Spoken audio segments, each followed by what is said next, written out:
hasieratik bertatik izan zuen arrakasta handia, eta orduan asko aztertu da, beti izan da arrakasta handia, eta asko aztertu da, eta psikologoentzako eta psikoanalizatzaileentzako zer esanik ez, altxorrik kargarri bada. Eta, beran gizajoak arazo izugarriak zituen. Osasun arazo eta buru arazo izugarriak zituen. Delirium tremens batekin hiltzan 40 urtekin edo oso gazte. Eta orduan nolabait ere argi xamar dago, bere izumen hori transmititzen duela, bere izumen hori jarri zuela paperian. Eta hori da bere izumena. Azkenean guk sentitzen dugu. Beti ere marko batean jarrita, edo hemen, eta Espainian, inkisizioa, eta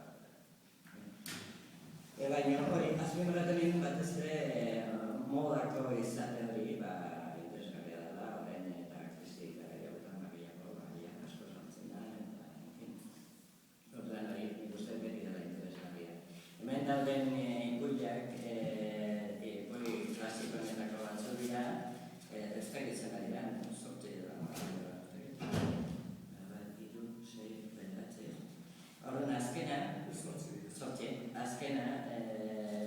Maren Rocheten misterioa luzagoa da, eta oso diferentzia da itxuraz.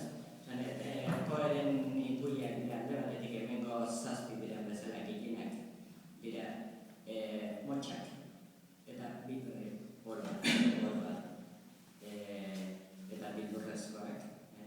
Pixka poemaren baten antzikoa, poema prosan, poema narratibo bat balitz bezala delako zara. Eta gero berriz, baditu batzuk, esatrateko hau, Maren Rocheten misterioa, beste bat oso famatua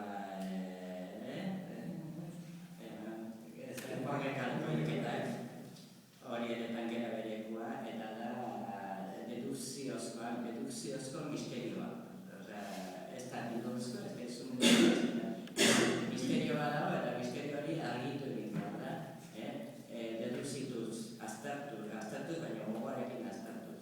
Pixka bat, misteriozko, esaten duten, misteriozko literaturaren abiapuntua da. Agatha Christie baten, literatura modu horren, genero horren abiapuntua da. Itxuraz oso diferentia dira lehenengo ikuiak eta beste hau. Baina igual dira azkenean ez dira indiferenteak. Lehenengo ikui horietan den esan duen bezala logika hori dagoelako. Gero, erabiltzen den logika. Luzien erabiltzen den logika. Eta luze hortan ere xetasun eta detalle oporrak eta orduzuak eta ikuingarriak ere hor daudelako. Hor daudelako eta azkenean hor ere bilor hori edo ateratzen zen.